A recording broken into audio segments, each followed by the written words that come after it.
e Bardha kam fjalën për kokainën. Nëse ka diçka që ka shpërthyer përtej çdo lloj dimensioni normal në këto zgjedhje është bashkëpunimi, koluzioni total i Edi Ramës, qeverisë, mazhorancës socialiste, partisë socialiste me krimin organizuar. Çfarë kemi ne në Shqipëri? Gjë që ka bërë përshtypje, jo lexoj pak më pas. Nuk janë fjalët e mia, janë tjetër kujt. Çfarë bën përshtypje në Shqipëri? Është i vetmi kartel droge, jo band, jo organizat, kartel. I vetmi kartel droge që ka një port të madh në mesdhe në dispozicion. Karteli Troplini dominon portin më të madh në Ballkanin Perëndimor. Karteli Çela kontrollon trafikun e heroinës. Dhe bandat e tjera që synojnë të arrijnë nivelin e kartelit, terrorizojnë zgjedhësit. E them unë këtë, jo e thot OSB Odiri. Zgjedhësit u friksuan. U friksuan nga qeveria, u friksuan nga bandat. Falcone kishte një shprehje që ka bërë shkollë në hetimin e mafjas. Ndiq parat dhe do të gjesh mafja. Këto zgjedhje e ndryshuan thelbësisht shprehjen. Ndiq votat e deputetëve socialistë do të gjesh mafian dhe Edi Ramën bashkë, në të njëjtën tryez.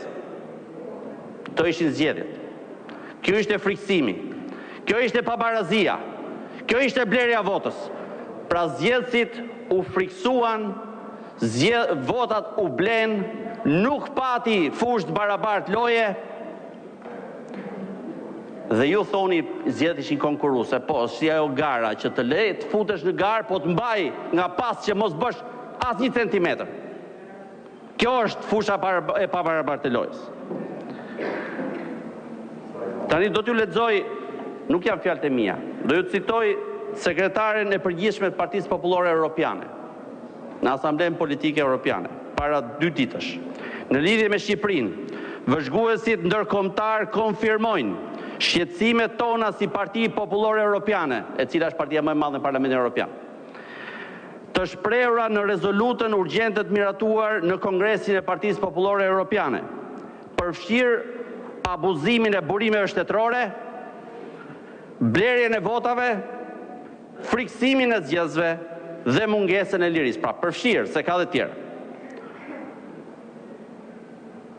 Ne do të vazhdojmë të monitorojmë zhvillimet në Shqipëri për të ndjekur në vijim raportin, duke ndjekur në vijim raportin përfundimtar të OSB-s. Dhe kjo është arsyeja pse Partia Popullore Europiane mori vendimin që të ketë një mision fakt mbledhës për Shqipërinë. Edhe një herë, është partia e cila ka 14 kryeministra, ka mazhorancën e Parlamentit Evropian. Ky është shqetësimi i shprehur me gojën e sekretares përgjithshme. Po pse vetëm kaq? Jo. Ja ku kemi ç'thot një nga figurat kryesore, qoftë në Komisionin e Marrëdhënieve me Jashtë Parlamentit Evropian, po dhe koordinator i grupit PPS në Parlamentin Evropian, që ishte edhe kryesuesi i misionit vëzhgimit Parlamentit Evropian brenda misionit ndërkombëtar vëzhgues, zoti Michael Gahler. Diçka tjetër në lidhje me zgjedhjet, por që nuk mund të bëjmë një syqor, është sigurisht fakti që në këtë vend, dhe kjo është e rëndësishme për integrimin në Europë, ka struktura të qëndrueshme kriminale në vazhdim, që në shkallë të madhe janë të angazhuara me pastrimin e parave, po të shohësh edhe ndërtimet që janë aty dhe gjithçka. Ishte këtu në Tiranaj, ishte në Elbasan, ishte në Durrës. Ata kanë interes që të ruajnë këto struktura siç janë, në mënyrë që të jenë në gjendje të vazhdojnë këtë aktivitet. Mendoj se kjo është diçka e rëndësishme për Bashkimin Evropian. Ne nuk mund të lejojmë që këto struktura të pastrimit parave, trafikut drogës të vazhdojnë të paprekura. Siç e thash, ndikimi indirekt tek zgjedhjet është se ata kanë interes të mbajnë situatën siç është, që t'i lejojnë të vazhdojnë. Pra të kenë portin për shembull. Vazhdojnë ndërtojnë kulla me firmën e kryeministit, se s'ka zguxon njëri tjetër përveç tij. Prandaj thot ai, mendoj se kjo duhet adresuar qartësisht. Për më shumë mendoj se ajo që kemi vëzhguar dhe dëgjuar si vëzhgues, pra i kanë parë me sytë e tyre, si vëzhgues afat shkurtër dhe vëzhgues afat gjatë, sidomos të Elbasan, ata flasin për disa struktura që janë përfshirë në devijimin e votave në një drejtim. Por kjo shkon për te mandatit vëzhguesve të zgjedhjeve. Kjo gjë ka ndikim në situatën e përgjithshme dhe duhet adresuar. Fjala e eurodeputetit Gahler përpara komisionit për marrëdhëniet me jashtë të Parlamentit Evropian para 2 ditësh. Madje dje. Këtë thaj. Pra nuk është çështje thjesht. Për këtë arsye, edhe komisioni i jashtëm mori vendimin që të ngrehe edhe ai një mision për mbledhjen e fakteve në Shqipëri. Dhe kjo është arsyeja pse më pas raporti që ju përpiqeni ta nxirrni si arritje, përveç se rikonfirmon të njëjtin tekst me Odirin për raportin paraprak, se s'ka dalë ende përfundimtari. Ju keni përsëri thot, i bëjmë thirrje vendit kandidat që të shkojë në transformime të thella për të arritur kriteret e antarësimit. Të bëhet kujdes kundër çdo lloj përpjekje për të minuar sistemet e kontrollit dhe balancave. Se ka parë që ndodh. I kërkon Shqipërisë që të përshpejtojë reformat për forcuar shtetin e së drejtës, të luftojë korrupsionin dhe krimin e organizuar dhe të parandalojë trafiqet, të mbrojë të drejtat e njerëzit. Të bëj kujdes kundër çdo lloj veprimi që minon kontrollet dhe balancat, thekson që Parlamenti Shqiptar të respektoj vendimet e gjykatës kushtetuese dhe, siç e thash, përsëriti të njëjtën gjë. Raporti përsërit faktin që nuk pati fushë të barabartë loje në zgjedhje. Dënon gjuhën në rritje kundër gazetarëve që raportojnë mbi korrupsionin dhe shkeljen e shtetit të drejtës. Fushatat denigruese ndaj tyre dhe dhunën e ushtruar ndaj gazetarëve. Shpreh shqetësim, dhe 30 sekonda. Shpreh shqetësim për çështjet e diskriminimit vazhdueshëm dhe shkeljes ligjeve, gjithashtu shpreh shqetësim për ndërhyrjen e vazhdueshme në sistemin gjyqësor dhe në caktimin jo me sistemin e bazuar në merit të magjistratëve. Këto e të tjera janë ato që thash, shkëlqen e zeza. Kjo është çfarë ka raporti i Bashkimit Evropian. Për këtë arsye, edhe 30 sekonda lutem.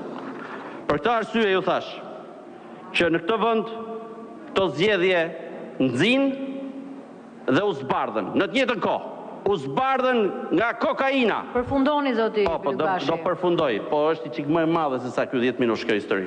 Po kaq minuta kemi. Po ka mundësi, ju kërkova 30 sekonda.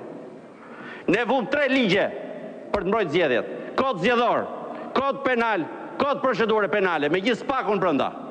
Mbi 20 raste i kam denoncuar unë personalisht, 0 spaku. Për shitblerje vote, 0. Edhe aksionin ndaj kartelit më të madh në Evropë për trafikun e drogës e bëri 10 ditë pas zgjedhjeve. Jo 10 ditë përpara zgjedhjeve. U ndërtua task forca me një qëllim, me fanfarën dhe të ndërkombëtarëve, me një qëllim, të parandalonte atë që ndodhi në Durrës, në Elbasan, në Fier, në Vlorë, në Tiranë, në Shkodër. 0. Po çfarë do bëjmë neve? Përfundoni zoti Yllbashi, do përfundoj. Në qoftë se 3 ligje me 3 pestat nuk bëjmë punë, çfarë bën punë më? Çfarë bën punë që mos jenë më kriminalët, aktorët kryesorë që i shef dhe gjithë Evropa?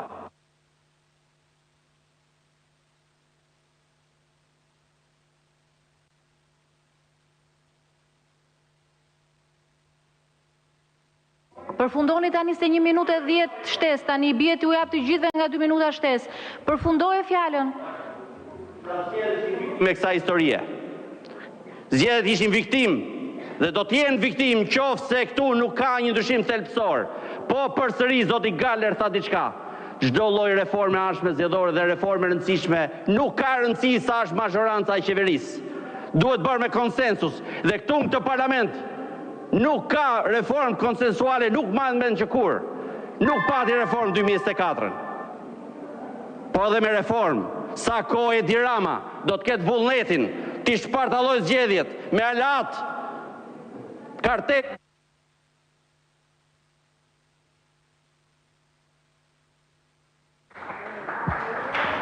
Fjalën e ka Damian Gjiknuri, përgatitet deputeti Ahoti. Jo, duhet ta bëjmë një PD, një PS.